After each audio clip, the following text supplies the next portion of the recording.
Fala, galerinha do oitavo ano. Professora Andréia na área, tudo bem? Lembra que semana passada nós estávamos falando sobre reprodução e entendemos que há dois tipos de reprodução entre os animais.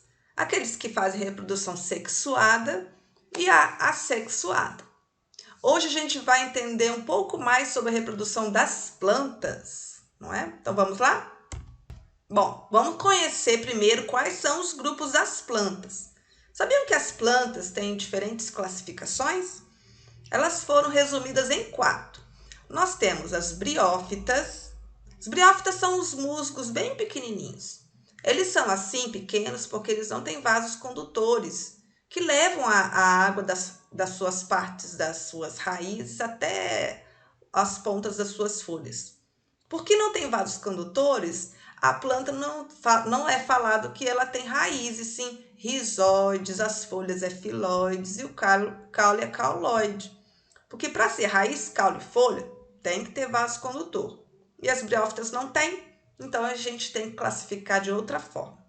Os pteridófitas são as famosas samambaias, que a gente às vezes tem para enfeitar as nossas casas.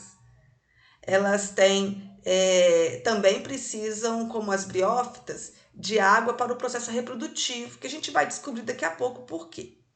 As gimnospermas são os pinheiros, grandes árvores, né? Que não têm fruto, mas têm semente. Aqui aparecem as plantas sem sementes. Briófitas e pteridófitas não têm sementes. As angiospermas aparecem agora como um grupo que tem uma característica diferente de todas as demais. Além de ter raiz, caules e folhas, vasos condutores, sementes, elas apresentam fruto. E isso faz com que elas sejam angiospermas. Percebo que cada planta tem uma característica que diverge das outras, tá? As briófitas não têm vasos condutores, as pteridófitas têm, as gimnospermas elas têm semente, as angiospermas têm fruto, tá?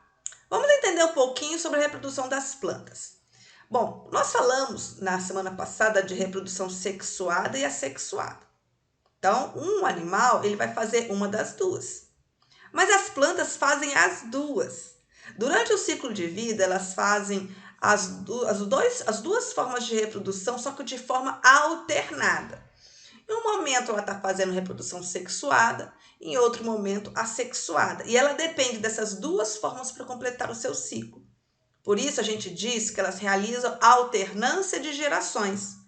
Tem momentos que ela vai estar fazendo a forma assexuada e tem momentos assexuada. Para isso, ela vai possuir órgãos em que vão estar produzindo estruturas para essas formas de reprodução. Aquelas formas que produzem os gametas são as células reprodutoras de forma sexuada. A gente chamará de gametófito, porque tem gameta. Ó, gameta, gametófito. Já a forma assexuada, eles se reproduzem por esporos. Então, eu vou chamar a estrutura daquela planta que vai produzir os esporos de esporófito. E depois eu vou explicar o que é esse N e esse 2N no ciclo. Tá bom? Então vamos continuar? Vamos ver o ciclo das briófitas, como que elas alternam o gametófito e o esporófito. Então aqui está o musgo, ó. Aqui está a plantinha do musgo. Ok? Aqui, ó, bem aqui no meio. O musgo, ele é chamado de gametófito. Por que ele é chamado de gametófito?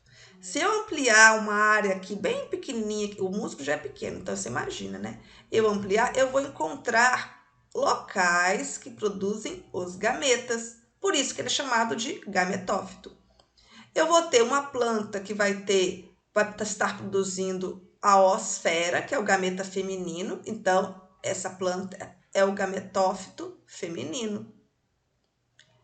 E a área, lá naquela área onde está produzindo gameta, eu chamo de gametanjo. Ai, professora, quanto nome diferente. Isso aqui é só por curiosidade, tá? A planta que vai produzir o gameta masculino, eu vou chamar de gametófito masculino. E ele vai produzir o anterozoide, que é o gameta masculino. Bom, vamos relembrar que eu falei para vocês que esses gametas têm que ter só metade do material genético, né? Para que metade juntando com metade vai estar um indivíduo. E esse indivíduo vai ter essa variabilidade, porque ele vai ter a união do material genético de duas plantas, no caso aqui. Então, essa metade a gente chama de haploide, representa pela letra N. E como esse gameta está sendo produzido na planta, a planta também é N. Ela já é assim, ela já tem esse material na metade do seu presente nas suas células, e aí facilmente ela vai produzir esse gameta que vai ter essa metade do material genético. Quando o anterozoide ele tem uma caudinha, tá vendo? Ele precisa nadar para encontrar a oosfera. Opa, nadar aonde? Não tá na água? Pois é, eu preciso da água. Isso aqui só vai acontecer, a fecundação só vai acontecer depois de uma chuva, depois de ser aguado. Tem que ter umidade no ambiente. Ele é totalmente dependente da umidade para haver a fecundação. Na fecundação vai produzir o zigoto, e o zigoto é a união do N mais N, então ele é 2N. Esse zigoto vai se multiplicar e vai produzir essa estrutura chamada de esporófito. O esporófito vai ter lá nessa parte superior chamado de esporângio, uma área onde vai produzir os esporos. E esses esporos vão cair no solo para produzir o gametófito. Mas espera aí, professor, é do esporo que vai produzir a planta? Mas o zigoto não é 2N? Como é que depois vai produzir uma planta N? Ah, porque durante essa produção dos esporos, eu tenho que passar por uma redução do material genético. Eu passo por uma divisão chamada de meiose para reduzir esse material genético para voltar a ser N de novo, para que a planta que vai nascer seja N, que é haploide. Tá bom? Então, esse é o ciclo. Eu estou alternando fase de gametas e fase de esporos. Fase sexuada e fase assexuada, num ciclo de vida da planta, tá? Isso é chamado alternância de gerações. Essa alternância de gerações que vocês estão vendo, ela acontece em todas as plantas. Olha para você ver as pteridófitas. Também tem um ciclo. Aqui os esporos. Vamos procurar os gametas? Cadê os gametas? Opa, aqui os gametas aqui, ó. A oosfera feminino e o anterozoide masculino, tá? Então, novamente, a gente tem o ciclo. O ciclo sexuado, tá? E o ciclo assexuado, que é a liberação do esporo. Um esporo que cair vai produzir a plantinha, que na verdade não vai ser uma planta definitiva. Vai ser essa estrutura, parecendo um coração, que vai produzir os gametas, e depois da fecundação vai nascer aí sim a planta, a folha da samambaia sobre esse gametófito, que a gente chama de prótalo. E daí vai nascer a samambaia. Então, novamente, eu estou alternando fase. Vamos achar qual dos dois é sexuada ou assexuada? Onde que tem os gametas? Ah, lá no coração prótalo. Então, isso aqui é a fase sexuada. E a parte dos esporos estão na parte assexuada da samambaia, tá? Então, a gente tem aqui a alternância, sendo que qual que vai durar mais? A samambaia dura mais tempo do que esse prótalo, não é? Ela fica lá ali no xaxim durante muito tempo. Então, a fase mais duradoura é a fase assexuada nas pteridófitas. Já nas briófitas, não. A fase mais duradoura, que é a fase da planta, era a fase sexuada. Agora, quando a gente vai para o pinheiro, que é a gimnospermas, novamente a gente vê o ciclo. A gente vê aqui, olha, ao encontro dos gametas e a liberação dos esporos, que não é mais esporos, a gente vai chamar de semente, tá? Então, vai ser a semente que vai estar aqui liberando.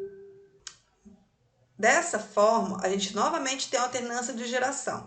A fase sexuada, que é somente nesse momento da liberação do grão de pólen, e a sexuada, que é quando a semente cai, germina, cresce, produz as suas partes reprodutivas e assim vai. Qual o tempo que vocês acham que dura mais? Aquela fase em que o grão de pólen está fecundando a osfera, ou a fase planta que vai crescer, vai ser liberada na semente, germinar, crescer. É claro que a fase planta sempre dura mais, não é verdade? E essa fase é assexuada. Então percebe que eu estou aumentando a fase assexuada da planta e diminuindo a sexuada, somente no momento daquele momento onde vai haver o encontro do grão de pólen lá com a parte feminina. Então, a gente tem aqui uma alternância de geração, mas cada vez mais com predomínio da fase assexuada no vegetal. Novamente, agora a gente tem as angiospermas, que o ciclo é muito semelhante às gimnospermas, igualzinho. A gente tem agora uma estrutura mais complexa, que é a flor. A flor ela vai possuir a parte feminina, onde vai ter o óvulo. Agora a gente tem óvulo, e dentro do óvulo a osfera. Tá? Então, toda essa aqui central é a parte feminina, que a gente chama de carpelo, tá? Essa partezinha onde vai cair o grão de pólen, que é meia grudentinha, é o estigma. Esse tubo é o estilete. E essa região é o ovário, tá? Dentro do ovário tem o óvulo, dentro do óvulo tem a osfera, tá bom? E essa parte aqui, onde tem o pólen, é a parte masculina. A gente chama de estame. O estame ele é composto de a antera, que é essa bolinha onde vai ter a produção dos grãos de pólen, e o cabinho que aprende na flor, que é o filete, tá? Então, todas essas duas estruturas juntas eu chamo de estame. Essa é uma planta, uma flor que tem tanto estrutura masculina quanto feminina, por isso é chamada de flor hermafrodita. Todas as flores são hermafroditas? Não. Tem flores que vai ter só a parte feminina e outras flores que só a parte masculina. Tem plantas que só tem flores masculinas e tem plantas que só tem flores femininas. Sabe aquelas plantas que eu tenho que ter as duas? Ah, é porque elas são sexos separados. Mas a grande maioria tem os dois órgãos, por uma goiabeira. Com uma goiabeira produz goiaba. Por quê? Porque a flor que vai sair dela tem os dois sexos, são hermafroditas. E aí consegue fazer a fecundação e aí consegue produzir o fruto. Onde que forma o fruto, professor, aqui? Ah, muito bem. Quando o grão de pólen cai no estigma, ele vai produzir um tubinho dentro do estilete, vai caminhar ali dentro e vai levar o gameta masculino dentro do óvulo, e lá dentro do óvulo vai fecundar a osfera. A partir da fecundação, essa flor agora muda, ela desenvolve, ela cresce. O que vai crescer? Olha, vamos lá, eu falei de 3 coisas.